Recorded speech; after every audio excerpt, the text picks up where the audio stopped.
कहानी की शुरुआत में एक कपल डांस कर रहा था। जैसे ही लड़का लड़की को किस करने वाला था कि अलार्म बजता है। ये सब कुछ तो कहानी की फीमेल लीड चिनचिन अपने सपने के जरिए देख रही थी। फिर वो अपने बारे में बताते हुए कहती है कि मेरा नाम चिनचिन है और मैं एक टॉप गेम डिजाइनर हूँ, क्योंकि मेरा बनाया हुआ गेम लोगों ने काफी ज्यादा पसंद किया है। और आज मैं मैंगो कंपनी में अपनी बेस्ट फ्रेंड ताओ ताओ के साथ इंटरव्यू देने के लिए जा रही हूँ। दिखने से लग रहा था कि इस चीज के लिए चिनचिन काफी ज्यादा एक्साइटेड है। वो अपने फोन में गेम खेलते हुए अंदर एंटर कर रही थी कि वहाँ पर उसका सामना जियानफेंग से होता है। जियानफेंग उसे उसका फोन मांगता है तो वो खुशी खुशी दे देती है। जियानफेंग वो गेम देख रहा था जो कि चिनचिन अभी खेल रही थी। चिनचिन उससे कहती है कि ये छोटा सा गेम मैंने खुद डिजाइन किया है। जियानफेंग को वो गेम काफी ज्यादा पसंद आ रहा था तो वो उससे कहता है कि मैं गेम डिजाइनिंग डिपार्टमेंट का डायरेक्टर हूँ, तो क्या तुम मेरी टीम को ज्वाइन करना चाहती हो। कि तभी ही वहाँ पर चिंगचिंग की बेस्ट फ्रेंड ताओ ताओ आ जाती है। वो अपना इंट्रो जियानफेंग को देते हुए कहती है कि मैं यहाँ पर पिछले वीक भी आई थी, क्या मैं तुम्हें याद हूँ। पर जियानफेंग का ध्यान उसकी बातों पर नहीं था। वो तो अभी चिनचिन का रिज्यूम देख रहा था। वो उसे कहता है कि मैं तुम्हें अपनी टीम में शामिल करना चाहता हूँ, इसलिए तुम मुझे सोच समझकर जवाब देना। अगले सीन में वो दोनों घर वापस जा रही थी। ताओ ताओ उसे कहती है कि क्या तुम जियानफेंग को नहीं जानती कि वो कौन है। वो मेरे सपनों का राजकुमार है। पूरी मैंगो कंपनी में वो काफी पॉपुलर है। वो दिखने में सिर्फ हैंडसम ही नहीं बल्कि काफी टैलेंटेड भी है। उसका बनाया हुआ गेम हमेशा नंबर 1 पर ही रहता है। वो तुमसे बात कर रहा था, तो क्या तुम्हें कुछ फील हुआ। ये सुनकर चिनचिन उसे कहती है कि अगर तुमने आगे से अपने मुंह से एक और शब्द निकाला तो मैं तुम्हारा मुंह तोड़ दूंगी। अगले सीन में चिनचिन जियानफेंग को ईमेल कर रही थी कि मैं तुम्हारी टीम को ज्वाइन करना चाहती हूँ, क्योंकि चिनचिन का तो यही सपना था कि वो गेम डिजाइन करे। एंड अभी ये मौका उसे सामने से मिल रहा था तो वो इस मौके पर कैसे चपाटा ना मारती। अगले दिन कंपनी में जियानफेंग चिंगचिन को अपने टीम मेंबर से इंट्रोड्यूस करवा रहा था, लेकिन चिनचिन को यहाँ पर देखकर कोई भी खुश नहीं था, क्योंकि जियानफेंग की टीम में सभी के सभी लड़के थे और उन लोगों को ये चीज अच्छी नहीं लग रही थी कि अब एक लड़की आकर उनके साथ गेम डिजाइन करेगी। जियानफेंग उन लोगों से पूछता है कि चिनचिन का पार्टनर कौन बनेगा जो कि उसको उसकी गेम बनाने में मदद करेगा। तो उनमें से 2-3 लड़के ये कह के मना कर देते हैं कि हम तो अपने अपने गेम बनाने में काफी ज्यादा बिजी है, तो हम उसकी मदद नहीं कर सकते। जियानफेंग वहाँ बैठे एक लड़के शाओदोंग से कहता है कि अब तुम ही इसकी मदद करोगे। शाओदोंग इंट्रोवर्ट एंड थोड़े शर्मीले टाइप का लड़का था, इसलिए वो जियानफेंग को मना नहीं कर पाता। अगले सीन में शाओदोंग और चिनचिन अपने ऑफिस में आ गए थे।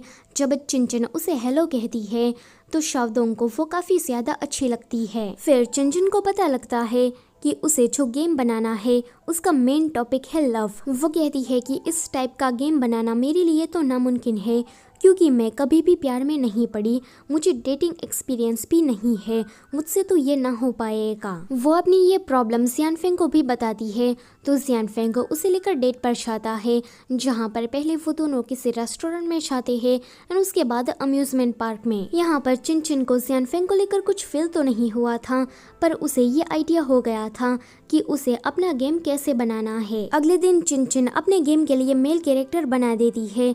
जब वो शाओदोंग को देखने चाहती है तो उसने फीमेल कैरेक्टर को कुछ ज्यादा ही सेक्सी बनाया था, इसलिए वो उसे चपाटा मारते हुए कहती है कि तुमने ये क्या बनाया है। तो शाओदोंग उससे कहता है कि आजकल यही ट्रेंड में चलता है, इसलिए मैंने फीमेल कैरेक्टर को कुछ ज्यादा ही सेक्सी बनाया है। चिनचिन उसे कहती है कि ये सब कुछ नहीं चलेगा। वो उसे पजल सॉल्व करने का चैलेंज करती है एंड कहती है कि अगर मैं इसमें जीती तो तुम्हें मेरे हिसाब से चलना पड़ेगा। वो कहता है कि ठीक है। अगले सीन में शाओदोंग हार चुका था, इसलिए चिनचिन के अकॉर्डिंग उसे फीमेल कैरेक्टर को क्यूट ही बनाना पड़ता है। चिनचिन घर आने के बाद भी काम कर रही थी। वो सोचती है कि मेन कैरेक्टर को काफी ज्यादा केयरिंग होना चाहिए और जरूरत पड़ने पर उसे फाइटिंग भी आनी चाहिए। अगले दिन जब वो शाओदोंग की बनाई हुई फीमेल कैरेक्टर को देखती है तो वो कहती है कि ये तो बिल्कुल मेरे जैसे दिखती है। शाओदोंग कहता है कि बिल्कुल भी नहीं। वैसे शाओदोंग ने चिनचिन को देखकर ही फीमेल कैरेक्टर को बनाया था, पर यहाँ पर वो बात से मुकर जाता है। गेम में कैरेक्टर तो ऐड हो गए थे, अब उन्हें स्टोरी ऐड करनी थी। चिनचिन अभी इसी पर ही काम कर रही थी। हीरो हीरोइन को विलन से बचाता है।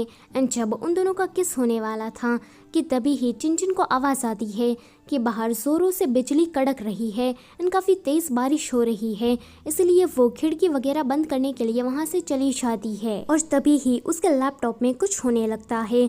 जब वो वापस आती है तो उसके सामने एक लड़का खड़ा था। उसकी पूरी बॉडी पिक्सल से चमक रही थी। उसे ऐसे देखकर चिंचिन तो बेहोश ही हो जाती है। अगली सुबह जब वो उठती है तो वो लड़का वहीं पर ही था, लेकिन जब वो अपने लैपटॉप को चेक करती है तो उसकी गेम में से उसका जो मेल कैरेक्टर था नानगोंग, वो गायब हो गया था। वो समझ जाती है कि उसके सामने जो लड़का है वो और कोई नहीं लेकिन उसकी ही गेम का मेल कैरेक्टर नानगोंग है। जब नानगोंग को होश आता है तो वो उसे पूछती है कि तुम गेम के बाहर कैसे आए। वो उसे कहता है कि चिंचिन, क्या तुम मुझे देखकर खुश नहीं हो? चलो ना बैठकर ढेर सारी बातें करते हैं। चिंचिन सोचती है कि मैंने तो एक परफेक्ट बॉयफ्रेंड पर गेम बनाया था, लेकिन यहाँ पर तो कुछ और ही बाहर निकल कर आया है। जैसे ही नानगोंग पानी पीता है तो पानी पीने के बाद वो तुरंत बेहोश हो जाता है कि तभी ही चिंचिन के घर पर ताऊ ताऊ आ जाती है। ताऊ ताऊ नानगोंग को देखकर कहती है कि क्या ये लड़का तुम्हारा बॉयफ्रेंड है? इतना हैंडसम बॉयफ्रेंड तुमने कहाँ से ढूंढ निकाला? इसको देखकर तो ऐसा लगता है कि किसी कॉमिक बुक का राजकुमार रियल दुनिया में आ गया हो। चिंचिन ताऊ ताऊ को कोई एक्सप्लेनेशन दे पाती कि उसे शाओदोंग का कॉल आ जाता है। शाओदोंग उसे कहता है कि गेम के अंदर से मेल लीड नानगोंग कहीं गायब हो गया है एंड जब मैंने उसके कोड को फिक्स करने की ट्राई की तो कुछ भी नहीं हुआ और अभी मैं ट्राई कर रहा हूँ पर मुझे रिजल्ट 0 ही मिल रहा है। ताऊ ताऊ उसे कहती है कि मैं अभी वहाँ पर आ रही हूँ। जब वो नीचे आती है तो देखती है कि नानगोंग को होश आ गया है और ताऊ ताऊ नानगोंग से उसका इन्फॉर्मेशन पूछ रही है कि तुम कौन हो, कहाँ से आए हो, एक्सेट्रा। नानगोंग उसे कहता है कि तुम मुझसे दूर रहो वरना चिंचिन नाराज हो जाएगी। तभी ही वहाँ पर चिंचिन आकर उन दोनों को बात करने से रोकती है और ताऊ ताऊ को किसी बहाने से घर के बाहर कर देती है। फिर वो उसे पूछती है कि बताओ तुम यहाँ पर कैसे आए? तो वो कहता है कि मुझे नहीं पता, बस वहाँ पर तूफान आया था और मैं उसमें उड़ गया था। जब मेरी आंखें खुली तो मैं यहाँ पर था। ये सुनकर चिंचिन उसे लेकर बाहर जाती है। बाहर तूफान आया था तो वो उसे कहती है कि चलो यहाँ से उड़कर वापस चले जाओ।